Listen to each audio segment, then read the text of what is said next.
제국은 어떻게 망가지는가? 1. 아이필드 히스토리 류징화 Y 지음 한종수 옮김 기득권과 탐욕의 몰락사 지은이 서문 류징화 텐진 사범대 교수 1장 류징화 2장 1절에서 6절까지는 양준밍 호난 사범대 교수가 7절은 류징화 교수가 저술 3장 쉬자링 동베이 사범대 교수 4장 우옌 난카이대학교 교수와 하춘안 난카이대학교 교수가 공동 저술 5장 란치贵州 사범대 교수 6장 쉬지아링 7장 왕자펑 浙江 사범대 교수 8장 류징화 9장 1절에서 6절까지는 정두번 띵두번 서관학원 교수가 7절은 류징화 교수가 저술 옮기니 한종수 서울에서 태어나 고려대학교 중문과를 졸업했다. 롯데관광, 한국토지공사 등을 다니면서 여행할 기회가 많았는데 그 덕분에 세상을 만든 여행자들, 여행이 낳은 위대한 인물 사마천, 사도 바오로, 호찌민, 체 게바라 이야기를 쓸 수 있었다. 고대 카르타고의 명장 한니발과 삼국시대의 영웅, 제갈량을 비교하는 글을 쓰고 있다.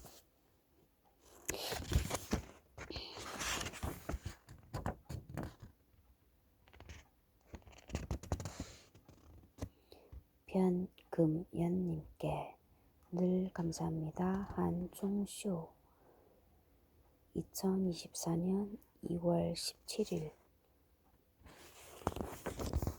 절판본 제국은 어떻게 망가지는가? 기득권과 탐욕의 몰락사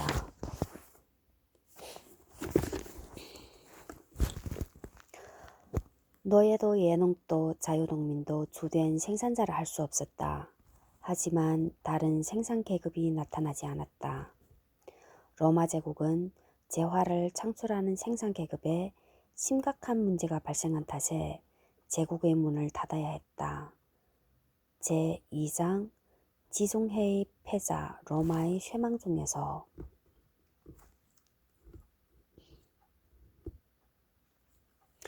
몽골 제국의 본질은 군사정복에 기초한 느슨한 군사동맹체였다.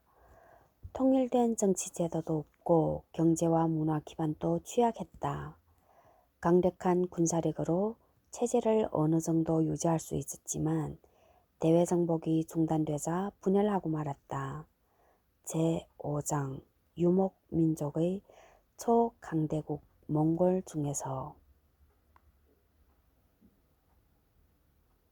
16세기 이후 오스만은 공국 혹은 왕국에서 탈피해 제국으로 변해 있었지만 초기 확장 시기 때의 전통 질서가 너무 강하다 보니 정복이 멈추었을 무렵 거대한 영토를 경영하면서 생기는 다양한 요구를 처리할 방법을 찾아내지 못했다.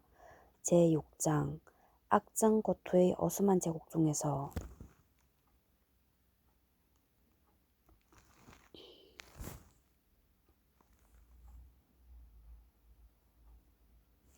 스탈린 방식은 사람은 보지 않고 물질만 보는 체제였으므로 그가 창조한 경제 기적은 그에 상응한 진보를 이뤄내지 못했다.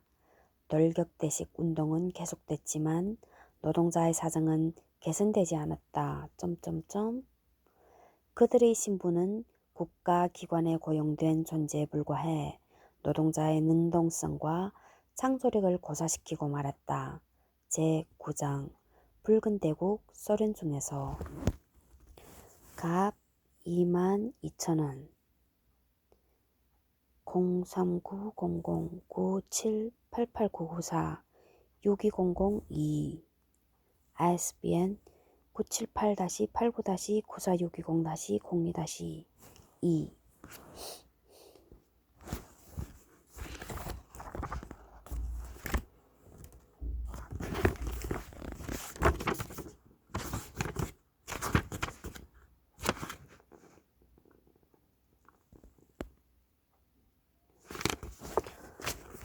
엄기니의 서문 2012년 12년 전이네.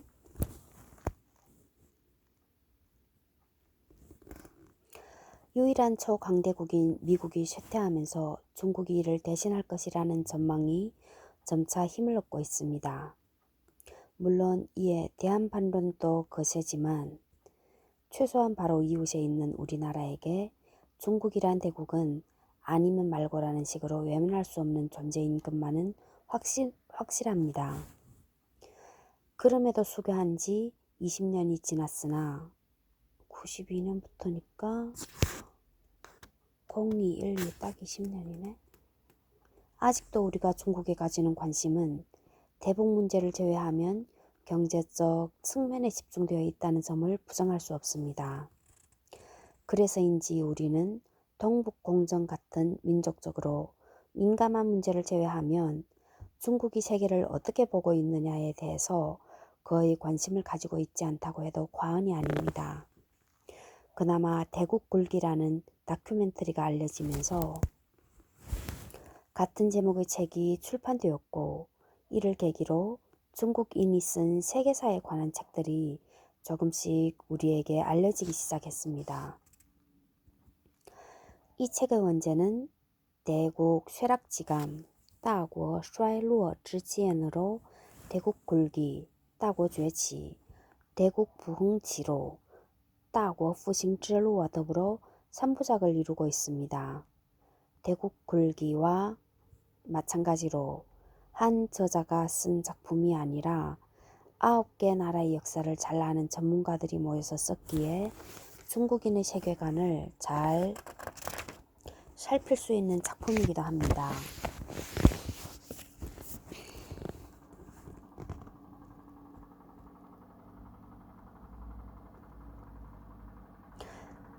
사실 번역자들에게 중국에서 나온 세계사를 번역하는 일은 중국어 실력과는 별개로 한자로 표기된 외래 고유명사의 발음을 찾아야 하는 고역을 피할 수 없는데 필자 역시 예외가 아니었고 그나마 인터넷이라는 신통한 물건이 있어 수고를 덜 수 있었지만 아무래도 페르시아, 아랍, 비잔티움, 몽골사는 생소한 부분이 많았습니다.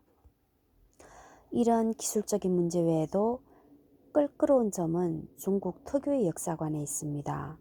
예를 들면 우리와는 다르게 이슬람에게는 호의적인 반면 기독교에게는 그 반대이며 심지어 반제국주의적인 사관을 가지고 있는 경우도 있습니다. 또 우리가 잘 모르는 제3세계 국가들이 자료를 활용하는 경우도 많습니다. 중국 지식인들은 민중봉기가 역사에 미치는 영향에 많은 관심을 두고 있습니다. 이 책에서도 특히 로마 제국편에서 민중봉기의 많은 지면을 할애했습니다. 더불어 생산 양식과 계급 대립에 대한 서술도 눈에 자주 띄는데 이런 관점은 마르크스의 냄새가 솔솔 나긴 하지만 상당히 세련된 면모를 보이는 점은 주목할 만한 부분입니다. 이 책의 미덕은 무엇보다도 쇠락이라는 코드에 충실하다는 것입니다. 굴기를 묘사한 지면은 20% 정도에 불과하고 나머지 지면은 모두 쇠락을 묘사하는데 할애하고 있습니다. 포르투갈과 에스파냐 편은 아예 굴기 부분의 묘사는 생략하고 다짜고짜 쇠락부터 다루는 과격한 면모를 보이기도 합니다. 또 소련 편에서 보이는 소련 체제에 대한 비판은 전혀 공산주의 국가에서 나온 책 같지 않습니다. 옴기니로서는 우리가 자주 접한 일반적인 세계사와는 조금은 다른 중국의 지식인들의 독특한 시각을 볼 수 있었던 점이 소득이라면 소득이었습니다. 옴기니로서는 우리가 자주 접한 일반적인 세계사와는 조금은 다른 일반적인 세계사와는 조금 다른 중국의 지식인들이 독특한 시각을 볼 수 있었던 점이 소득이라면 소득이라고 할 수 있습니다. 이 책은 세계사 초보자들에게는 그리 쉬운 내용이 아닌 듯해서 독자의 이해를 돕기 위해 많은 줄을 달았습니다. 전문가들이 한정된 지면에 쓰다 보니 역사적 사실을 압축해 표현한 부분이 많아서 그 배경을 찾아보기 위한 방편이었지만 막상 책으로 나오려 하니 원서의 모양을 훼손하지 않았다 하는 두려움과 독자 여러분의 눈을 어지럽히지 않을까 하는 미안함이 앞섭니다. 이 점 여러분의 양해를 구합니다.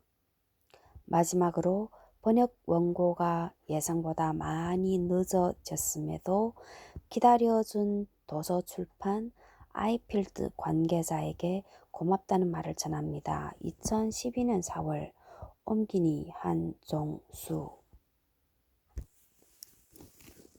차례 옴기니 서문 1. 전통과 현대 서로 다른 제국의 본질 19페이지 2. 대국 쇠락의 원인 분석 25페이지 제1장 첫 번째 세계제국 페르시아 31페이지 1. 중동 고대 문명의 마지막 주자 이란 고원의 고대 민족 키루스가 건설한 페르시아 제국 다리우스의 제국개혁 조로아스터교와 페르시아 제국의 문화통일 서아시아와 북아프리카 고대 문명의 마지막 주자 2. 페르시아 제국의 쇠망 38페이지 그리스 세계와 전쟁을 시작하다 살라미스 해전 페르시아 전쟁의 전환점 알렉산더의 치명적 공격 3. 파르티아 44페이지 알렉산더 대왕의 페르시아화와 셀레우코스 왕국의 크리스와 파르티아의 굴기와 제국의 건설 로마와의 오랜 대치 파르티아 제국의 쇠망 4. 신페르시아 제국의 흥망 52페이지 사산조 페르시아 제국의 탄생 로마 비잔틴 제국과의 오랜 전쟁 종교 박해와 종교운동 호스로의 개혁 아랍의 페르시아 공격 5. 사파비조 페르시아의 강성 59페이지 사파비 왕조의 흥기 아바스 1세의 개혁과 이란의 강성 민중봉기와 사파비 왕조의 쇠망 6. 서방 세력의 침입과 이란의 몰락 64페이지 18세기 이란의 전국 변화 영국, 프랑스, 러시아의 침략 바하이 교의 봉기 타키칸의 개혁 반식민지 이란 제2장 지중해의 패자 로마의 쇠망 71페이지 제3장 천년제국 비잔티움 117페이지 제4장 정교 일치의 아랍제국 159페이지 제5장 유목민족의 초강대국 몽골 199페이지 제6장 악정고투의 오스만 제국 243페이지 제7장 이베리아 반도의 두 제국 포르투갈과 에스파냐 285페이지 제8장 대영 제국에서 연합왕국으로 321페이지 제9장 붉은 대국 소련 373페이지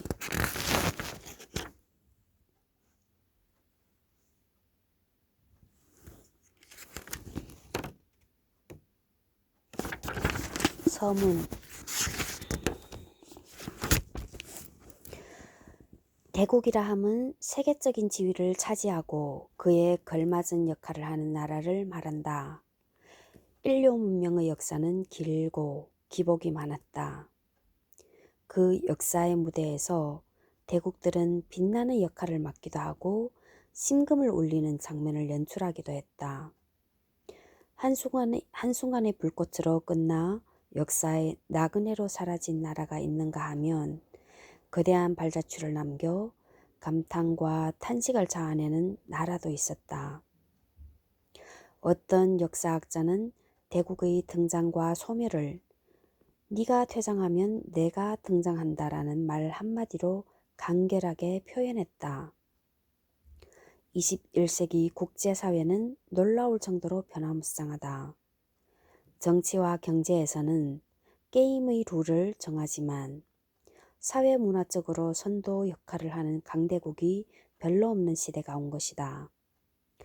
대국의 굴기와 강성과 쇠락은 우리의 인생처럼 자연스러운 현상이다. 19페이지 1. 전통과 현대 서로 다른 대국의 본질. 세계 역사는 점진적으로 발전하지만 어떤 때에는 급변하기도 한다. 대국의 흥망사는 일정한 법칙과 단계를 거쳐 진행되나 시대에 따라 다른 면모를 보일 때도 있다. 학자들은 인류의 문명사를 전통시대와 현대시기로 크게 나누는데 16세기 이전을 전통시대의 문명, 그 이후를 현대시기의 문명이라 한다. 전자는 내적으로는 농업 문명에 바탕을 두었으며 외적으로는 농업 문명에 바탕을 두었으며 외적으로는 유목 민족과 농경 민족의 대립이라는 모습을 띄었다. 전통 시대의 대국은 세 요형으로 나눌 수 있다. 그러니까 16세기 이전 보고가네. 16세기 이전의 대국들. 첫째, 농업 문명에 기초한 지역성 대국이다. 농업이란 자연 조건의 제약을 받음으로 고립적, 폐쇄적 성격을 띠지만 확장성과 외향성도 동시에 가지고 있다. 농업 생산이 증가하면 중심 지역의 인구가 늘어나 주변으로 이동하는데 그 한계선은 농업이 가능한 지역까지이다. 선진 농업 기술로 인해 생산량이 늘어나 잉여 농산물을 낳게 되고 잉여 농산물의 일부는 상업이나 수공업의 지표를 제공한다. 수공업과 상업은 외부 확장의 촉진제 역할을 하게 되며 이 확장 과정을 거쳐 도시국가에서 통일왕국으로 발전하는데 그 가운데 경쟁력 있는 나라가 중심 세력으로 성장한다. 그러나 확장성에 한계가 있어 지배 영역이 핵심 지역에서 그다지 벗어나지 못했다. 고대 이집트의 신왕국 16세기 내지 기원전 16세기 내지 기원전 11세기까지 메소포타미아의 바빌로니아 왕국 기원전 18세기부터 기원전 16세기까지 아라시아 기원전 10세기부터 기원전 7세기까지 인도의 마우리아자 왕조 기원전 4세기부터 기원전 2세기까지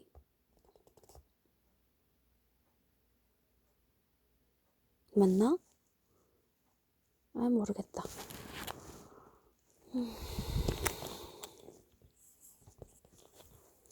굽타 왕조 4 내지 5세기 하르샤 왕의 제국 7세기 중국의 진화 왕조와 수당 제국, 유럽의 프랑크 왕국 등을 들 수 있다. 비산틴 제국도 이 요형에 속한다. 둘째, 농경민족 또는 농업화된 민족이 건설한 제국이다. 첫 번째는 농업 문명에 기초한 지역성 대국이고 두 번째는 농경민족 또는 농업화된 민족이 건설한 제국이다. 농업화된 민족이란 본디 유목민족이었으나 후에 농경민족으로 변모한 민족을 말한다.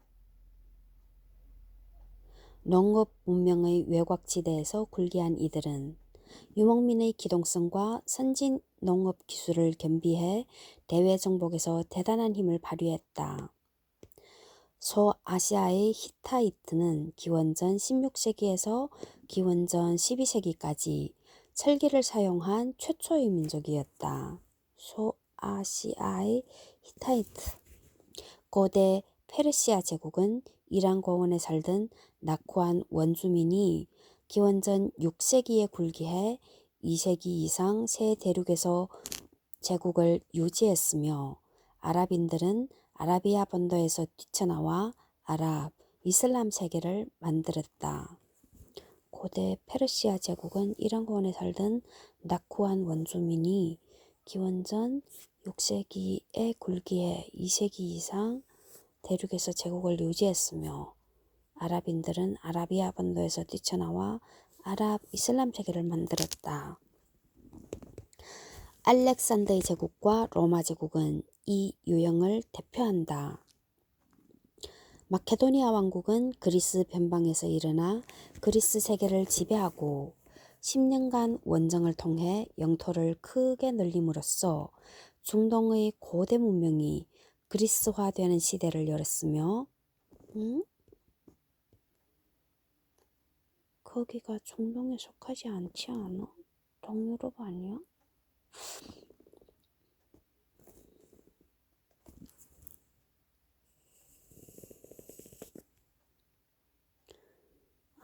영토를 크게 늘림으로써 중동의 고대 문명이 그리스화되는 시대를 열었으며 이탈리아 반도의 중서부에서 탄생한 로마는 기원전 3세기로부터 외부로 눈을 돌려 지중해를 내해로 만들었다. 셋째, 유목민이 건설한 제국이다. 한 번 더 읽어보자. 전통시대 즉 16세기 이전의 시대의 대국은 세 유형으로 나누는데 첫째는 농업 문명에 기초한 지역성 대국이고 둘째는 농경민족 또는 농업화된 민족이 건설한 제국이고 그 다음에 세 번째는 유목민이 건설한 제국이다. 유목민족은 농경민족과 비교했을 때 사회발전 수준이 낮았지만 특유의 전투력과 기동력으로 농업 문명에 충격을 가할 때마다 인류의 역사에 격변이 일어나곤 했다.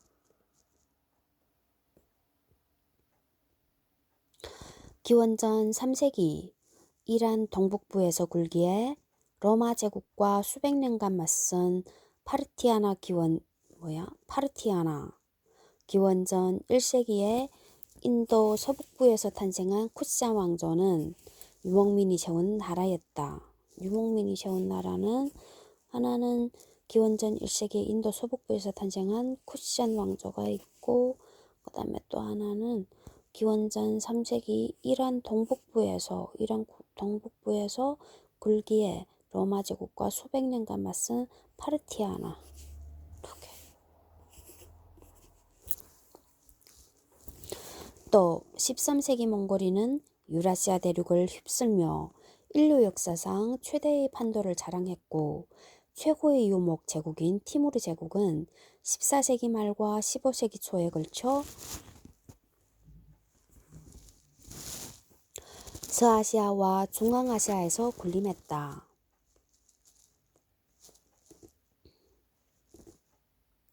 유목민족은 강력한 공격력으로 세계를 자신의 말발굽 아래 두었지만 내가 좋아하는 말발굽이 나오네.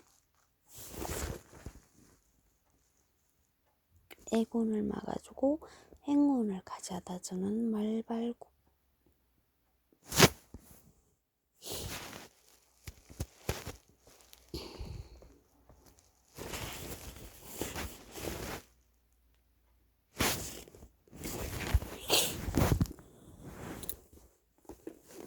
경제적, 문화적 기초가 약했다.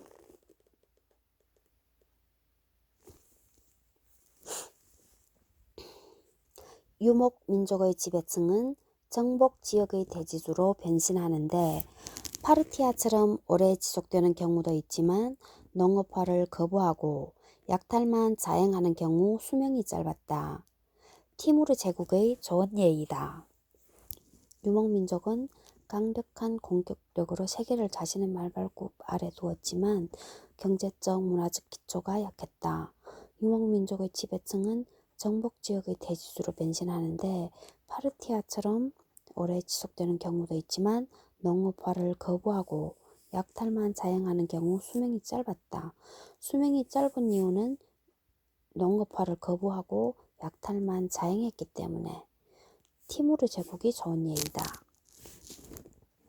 유목민은 엄청난 거리를 이동하며 문명을 전파했고 실크로드를 지배하면서 세계 문명사에 기여하기도 했지만 농업 문명의 본질적인 변화를 가하지는 못했다.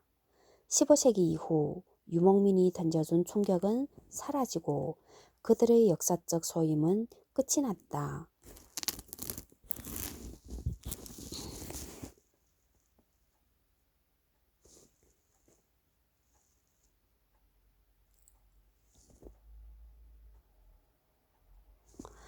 15세기 말 신항로가 열리면서 지구가 하나로 통합되었다. 15세기 말에.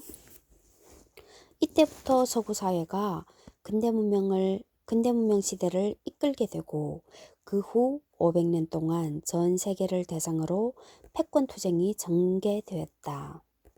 16 내지 17세기 유럽 열강의 대외 확장으로 새롭게 발견된 지역들이 생겨났다.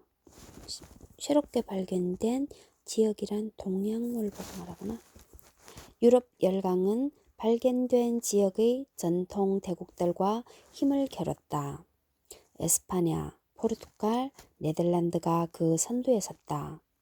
그러나 이 세 나라는 사회 내부에 전통적 요소가 많았던 탓에 발견된 지역의 대국을 압도하지 못했다.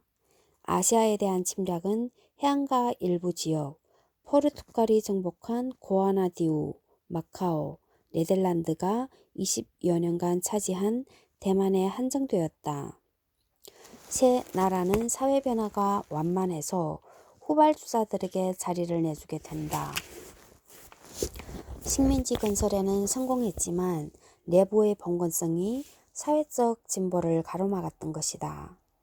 네덜란드는 업 기술과 상업 제도를 혁신해 바다의 마부라 불릴 정도로 무역 제국을 건설했지만 마르크스의 말대로 상인 자본가가 헤게모니를 쥐고 있어서 산업 국가로 발전하는데 태생적인 한계가 있었다. 와, 대가 나온 데는 띄어쓰기 다 틀리지? 이상한데? 이상한데에도 대가 있네?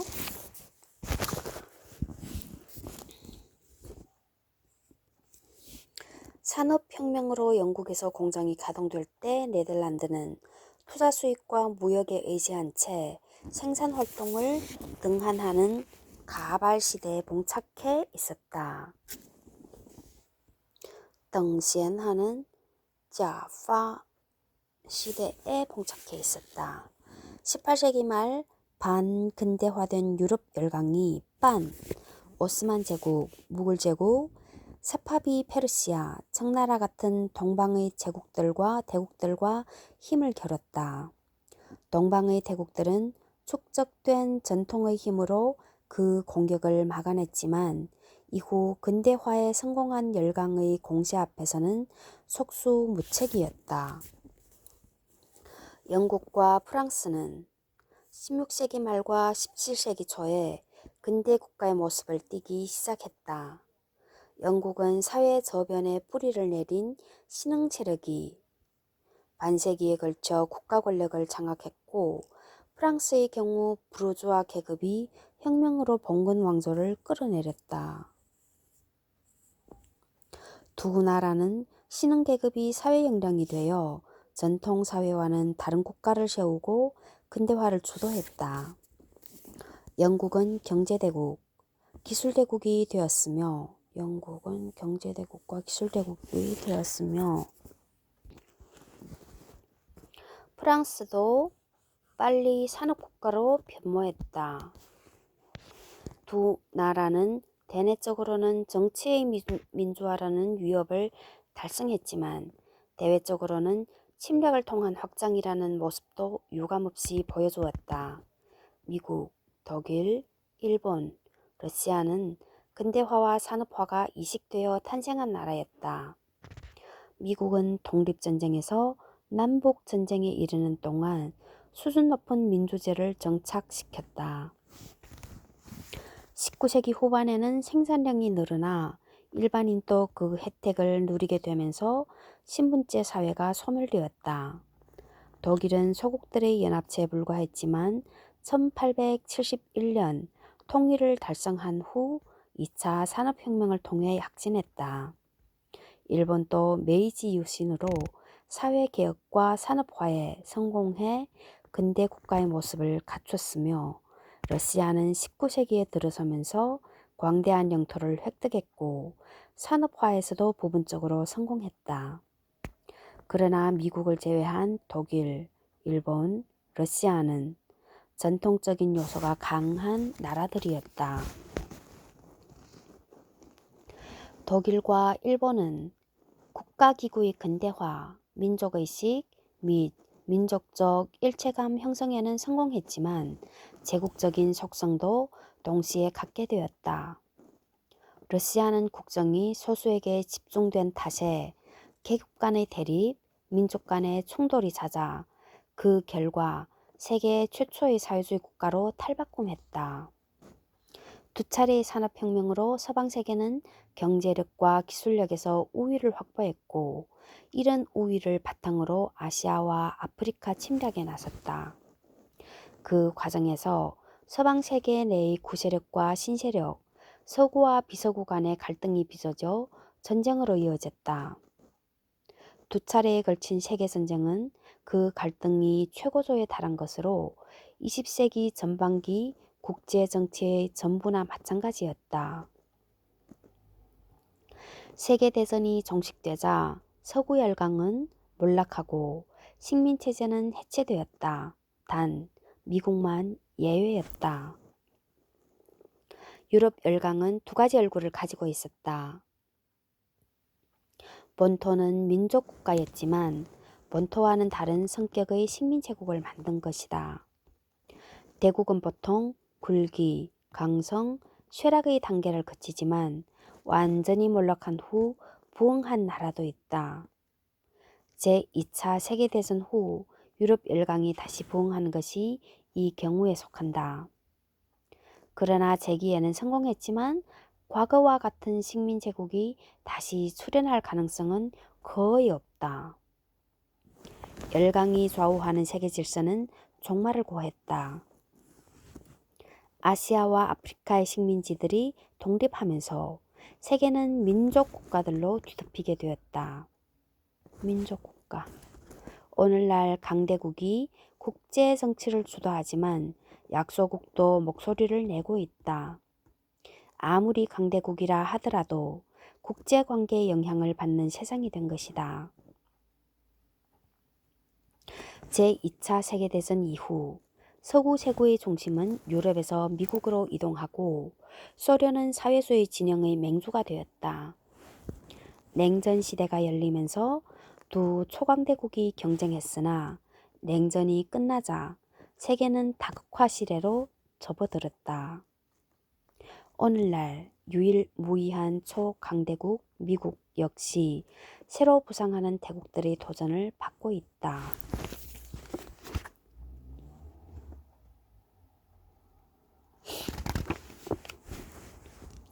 앞으로도 세계의 정치와 경제는 대국들이 이끌 것이다. 하지만 소국 혹은 국가연합 세력들도 갈수록 제 목소리를 내고 있다. 25페이지 2. 대국 쇠락의 원인 분석. 이 책은 주로 전통적 대국의 쇠망사를 다루고 있지만 근현대의 대국도 같은 관찰 대상에 놓고 있다. 에스파냐, 포르투갈, 영국, 소련이 후자의 경우다. 이런 선택적 연구는 모든 역사를 다루지는 못해도 어느 정도의 대표성은 가지고 있다고 본다. 대국의 굴기에는 공통점이 많지만 쇠락의 경로는 각기 다름을 발견할 수 있다. 대국의 굴기에는 공통점이 많지만 쇠락의 경로는 각기 다름을 발견할 수 있다. 먼저 대국의 쇠락을 내부 요인과 외부 요인으로 나누어 살펴보자. 전통적 대국의 모순 가운데 가장 중요한 것은 피정복자와 정복자 간의 대립이다. 전통적 대국은 소수의 통치계급을 위해 전 민중이 일해야 하는 구조였다. 전통적인 대국은 소수의 통치계급을 위해 전 민중이 일해야 하는 구조였다. 통치자들은 정복전쟁을 통해 인적, 물적 자원을 독점하고 정복지역을 수탈했다. 이런 수탈을 무한정 견딜 수 없으므로 저항에 나서는데 특히 유목민족의 침략 때 파괴와 약탈이 심했다. 로마는 노예를 기반으로 제국이 되었지만 노예의 숫자가 증가하면서 오히려 자신의 몰락을 재촉했다. 북아프리카의 아고니스테스 봉기, 갈리아의 바가우다의 봉기는 말기의 로마 제국에 타격을 주었다. 또 몽골인이 바그다드에서 저지른 약탈은 잔악성의 극치였으며 티무르의 군대가 지나간 자리는 폐허만이 남았고 그런 잔혹함 때문에 단명했다. 에스파냐도 마찬가지였다. 그들의 무분별한 통치로 인해 식민지에서 혁명운동이 동시에 전개되었다. 영국과 프랑스의 본질도 그다지 다르지 않다.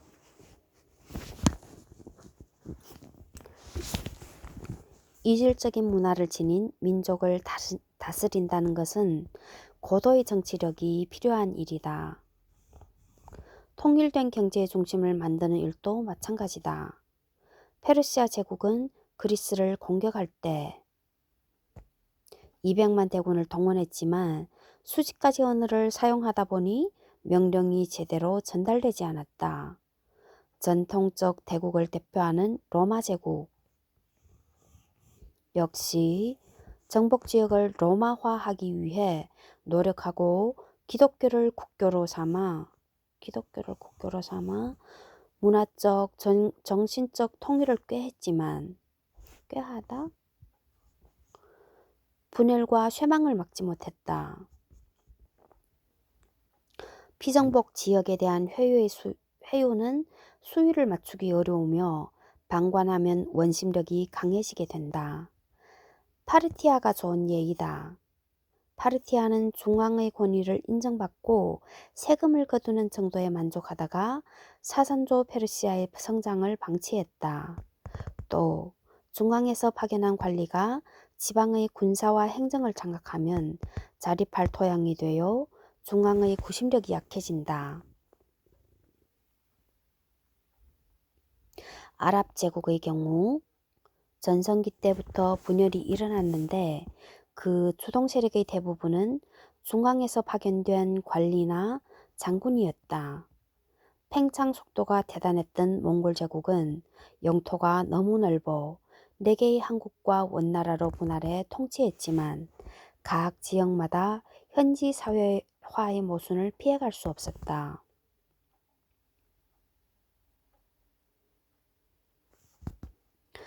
통치층은 민중의 기본적인 요구마저 탄압으로 응대하는 경우가 많았다. 중국의 역대 왕조들이 농민봉기로 임종을 맞았고 준비 없이 제1차 세계대전에 뛰어들었다가 혁명 분위기에 휩싸인 제정 러시아도 그런 경우다. 권력과 이익의 배분 문제로 인한 투쟁은 역사적으로 항상 존재해왔다. 권력과 이익의 배분 문제. 내부가 분열하면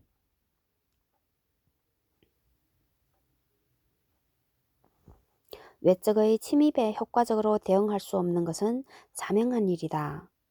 소로마 제국은 황제 자리를 차지하기 위한 장군들 간의 갈등 때문에 게르만족에게 국경을 열어주어야 했다. 또 파르티아는 전속 기간 내내 왕위 쟁탈전이 끊임없이 이어져 사산조 페르시아에게 자리를 내주었다. 내외 확장과 내부 착취로 형성된 거대한 부는 통치자의 향락과 사치의 원인이었다.